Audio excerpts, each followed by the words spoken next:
만 24세 49회 사법시험에 합격을 하셨고 와 아, 24세 합격하셨어요? 만 24세면 이제 대학 졸업을 하고 뭐 그냥 거의 그 이후로 이제 14년 차 이혼 네네. 전문 변호사로 활동을 하고 계신데 현재 진행 중인 이혼 소송건만 해도 이게 어마어마하다 그래요? 전체 누적 건수로는 2,000건이 넘는 것 같고요. 2,000건이요? 예, 예, 누적 건수. 와. 그리고 현재 이제 항상 진행하는 건들이 있잖아요. 근데 이혼 소송 한번 들어가게 되면 사실은 되게 호흡이 길거든요. 그래요. 보통 1년 이상 걸리는 것들이 많아서 그렇습니까? 항상 이제 진행하는 건들은 한 300건 정도 되고 많을 때는 500건 정도까지 와. 갔었고 그렇게 한 35%? 그 정도? 그 정도 되는 것 같아요. 그럼 다는 안 되는 것 같고. 10쌍이 결혼을 하면 3.5쌍 정도가 이혼을 한다는 거예요.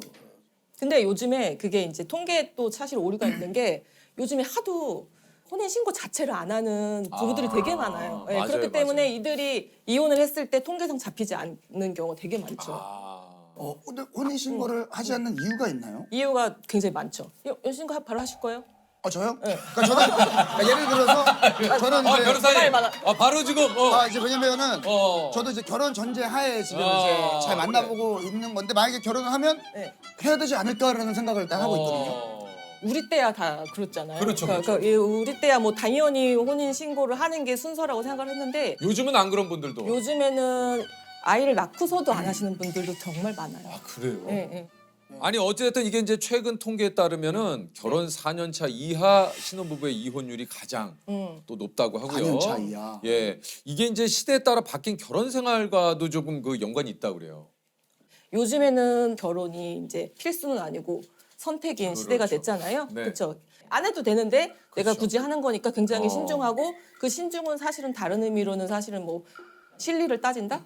이런 게 있어요. 그렇죠. 네. 조금 그런 이해관계를 좀 따지게 되는데 본인들의 돈을 각자 어떻게 쓰고 어떻게 관리를 하느냐에 대한 갈등이 굉장히 심해요. 근데 우리가 생각했을 때는 경제 공동체라는 그렇죠. 관념이 예, 굉장히 예. 많았는데 요즘은 아예 그런 게 없단 말이에요. 그래서 그래요? 제가 한 7, 8년 전에 뭐 이혼 상담을 하면 젊은 부부가 왔길래 돈을 각자 관리합니다 했을 때 굉장히 특이하다라고 생각을 했었거든요. 근데 이제는 돈을 같이 합쳐요라고 하는 부부들이 오히려 특이한. 오히려 특이한 정도예요. 어떻게 하실 거예요?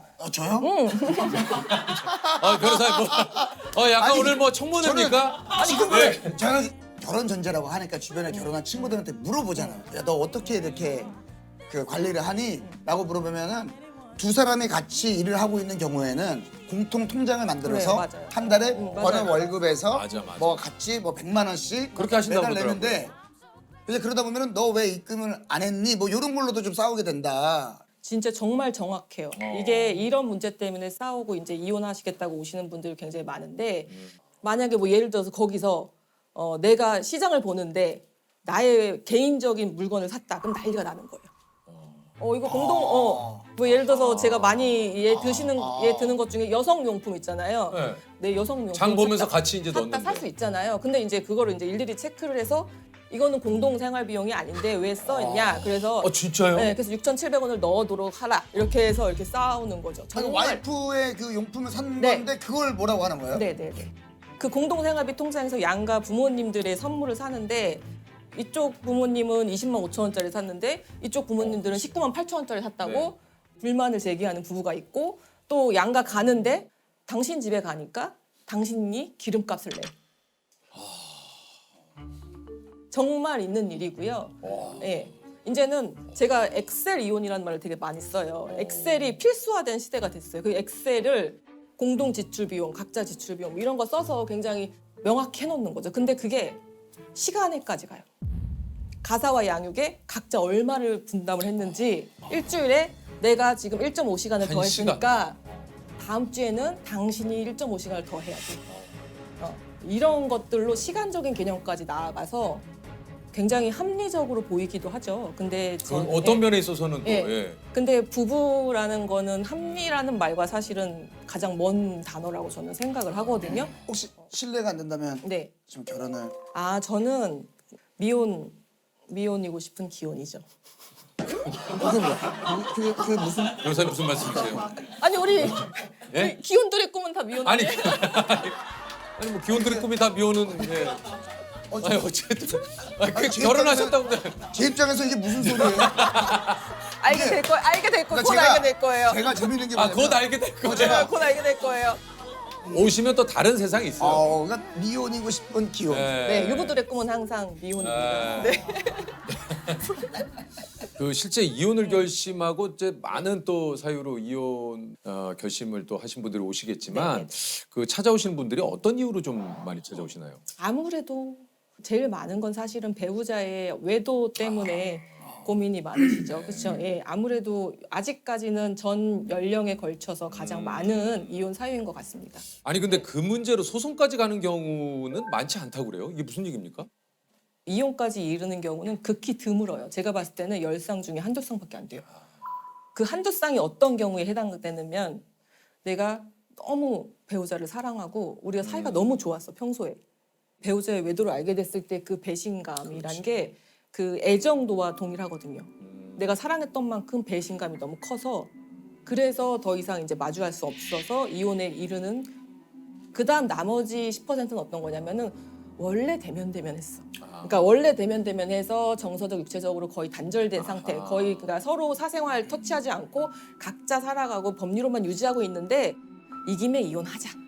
다 합쳐서 10% 20% 내고 나머지는 사실은 애정도라는 것이 막 이렇게 가장 정점에 있을 때가 결혼을 하고 그다음에 이제 혼인생활 유지하면 이렇게 떨어지잖아요, 맞죠? 네. 동의를 구합니다. 아 자꾸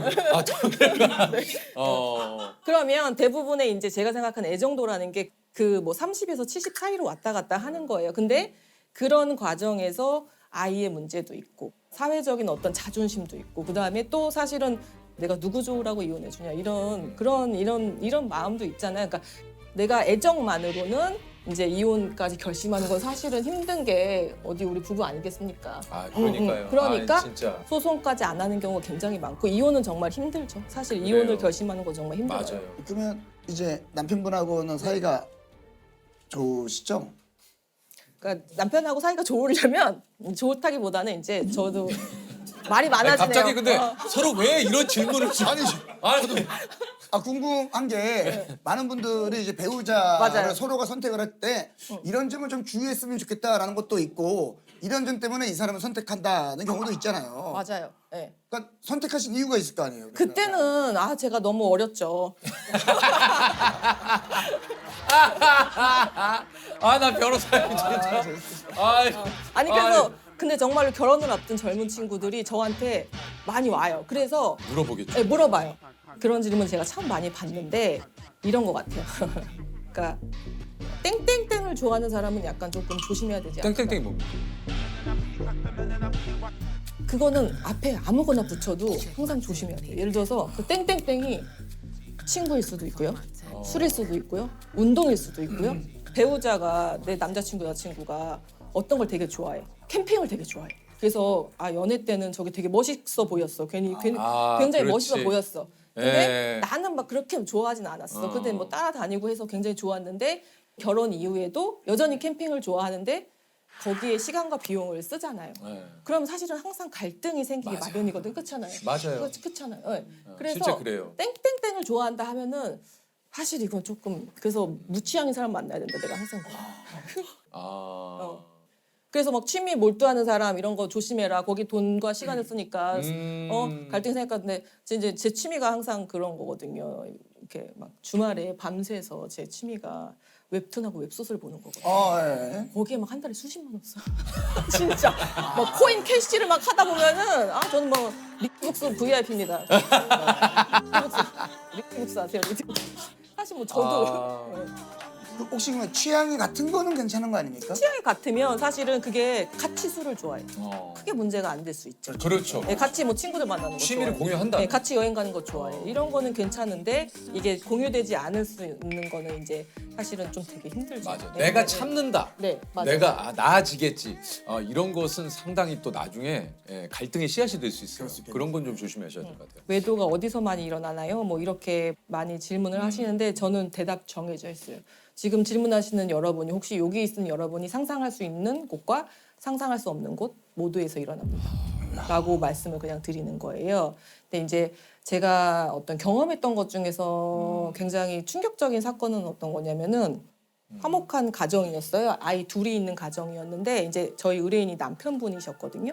근데 어디 뭐 A라는 동네에서 잘 살고 있는데 갑자기 부인이 약간 멀리 떨어진, 굉장히 멀리 떨어진 자기 직장하고 남편 직장하고도 멀리 떨어진 어디 B라는 지역에 갑자기 연고도 없는데 거기 이사를 가자고 자기가 다 알아봤으니까 거기 뭐 되게 가자. 그래서 이상하다. 근데 뭐 거기가 뭐 학군도 좋고 무슨 뭐 인프라도 좋고 하니까 가자 해서 그런가 보다라고 갔대요. 그래서 가서 이제 뭐 근처에 사는 어떤 같은 또래의 엄마랑 친해진 거죠.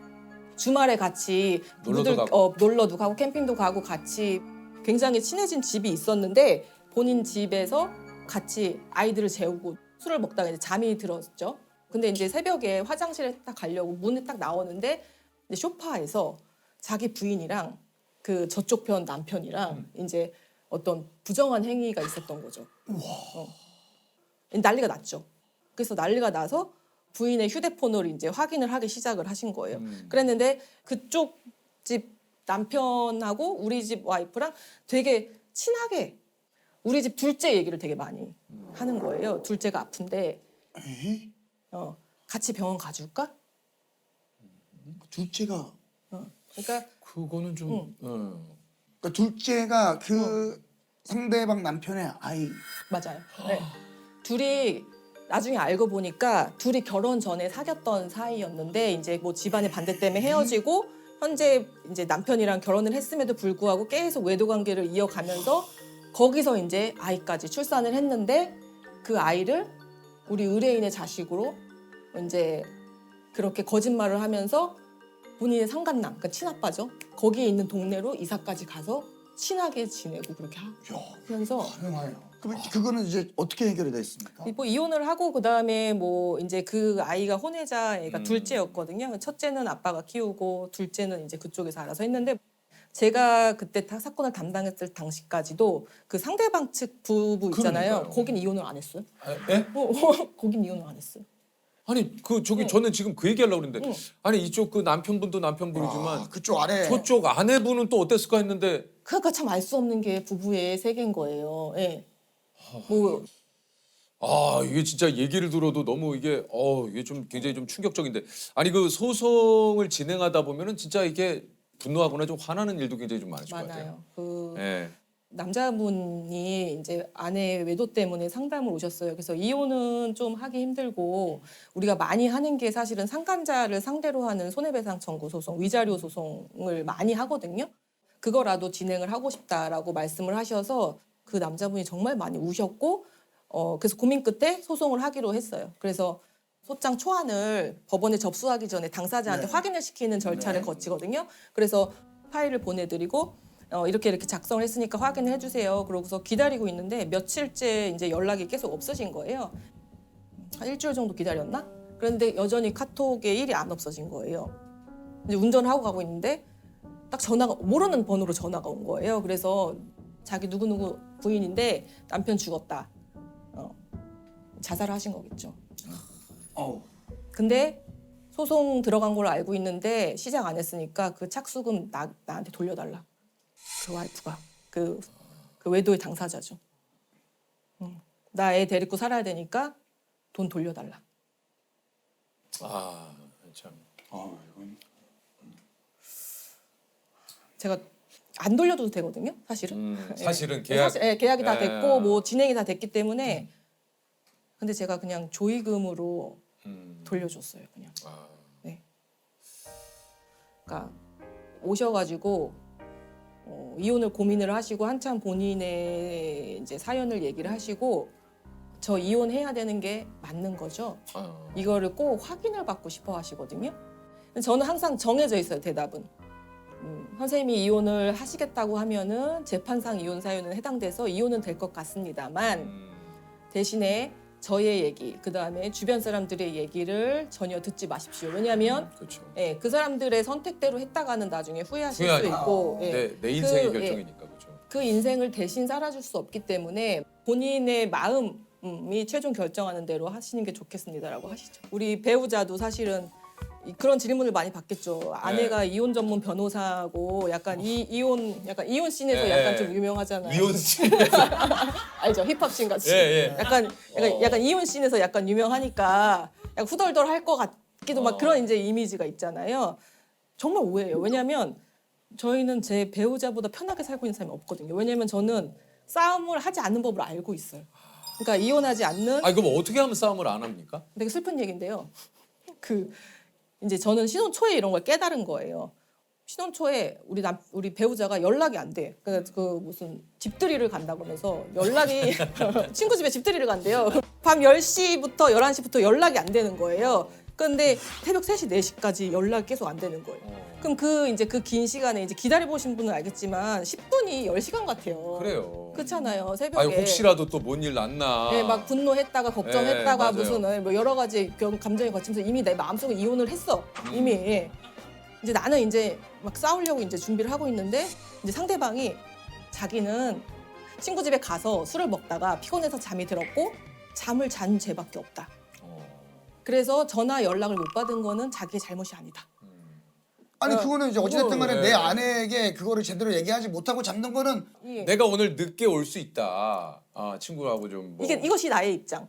이것이 나의 입장이고 상대방의 입장은 본인이 뭐 이렇게 부끄러운 짓을 안 했기 때문에 그런 거잖아요. 기본 전제는 그거겠죠. 그래서 자기는 피곤해서 잠든 죄밖에 없는 거니까 그거에 대해서 화를 물고 책망하는 내가 잘못이다. 라는 걸로 되게 크게 싸운 적이 있었거든요. 저는 그때 되게 크게 깨달았죠. 인간은 이해하는 존재가 아니다. 라는 걸 깨달았죠. 그냥 그 사람은 그냥 받아들이는 거지. 그 사람을 이해하려는 노력을 하는 순간 우리의 결혼 생활은 고통이 되겠구나. 라는 거를 해서 그런 사람. 나는 이런 사람. 그러니까 다름을 인정합니다. 다른 인정을 하는 거예요. 그렇게 하는 순간 이제 사실은 갈등이 굉장히 저감되죠. 이혼에 이르는 가장 큰 이유는 사실은 일상을 공유하기 때문에 나의 생활 방식, 나의 가치관을 상대방한테 강요하는 경우가 굉장히 그건 맞아요. 많잖아요. 네. 그렇죠? 그래서 우리 또 배우자 얘기를 또 하게 되면은 우리 배우자가 이제 습관이 석 같은 거 쓰고 제자리에 안 놓는 거. 근데 우리의 배우자는 항상 이제 컵을 항상 이렇게 유유하게 이렇게 먹고서 항상 저 멀리 이제 소파에 다리 밑에다가 놔요. 뭔지 알아요. 다리 밑에다가. 뭔지 그다음에 알아. 먹고 위에 보이기는 그러니까 밑에다 놓은 거지. 창틀에 놓고 이렇게 커튼에 쳐서 안 보이는. 양말도 항상 자기가 어디에 있던 간에 그 자리에 놓고서 자기는 사라지는 그런 스타일인데 이제 그게 이제 사실은 눈에 걸리잖아요. 걸리죠. 양말도 항상 그래 놓잖아요. 근데 저 변호사님 얘기하다 보니까 변호사님도 화가 좀 많이 나신 것 같아요. 그 아니 자꾸 근데 이제 본인 얘기하지 말라고. 예. 본인 얘기하지 말라고 막 그 그랬는데. 배우자 좀 입장에서는 변호사님도 화가 많이 나신 것 같아요. 아니 지금. 근데 아니 근데 변호사님 이거는 제가 조금 얘기를 좀 왜 이런 일이 있어요 실제로 자꾸 이렇게 하지 말라는 행동을 서로 하거든요. 근데 이거는 고치려고 노력은 해야 돼. 안 고쳐져요. 아니 이게 노력은 해야 된다. 변호사님 노력도 안 하고 난 이러니까 그냥 나를 받아들여. 이거는 너무 그래서 이기적이야. 내가 신혼 초반에 그런 갈등들이 있고 고쳐지면 정말 좋겠지만 네. 정말 유니콘적인 상상인 거예요. 그런 거 10%에 불과하다고 봅니다. 고쳐지면 너무 좋죠. 대부분의 사람들이 안 고쳐지기 때문에 그러니까 그렇죠. 그냥 받아들여야 돼. 무조건 받아들이고 지금 요즘은 컵을 좀 갖다 주세요. 요즘도 그렇게. 요즘에도 그러고 제가 작가님한테 사진 찍어서 보내드렸는데 요즘에도 이런다 그러면서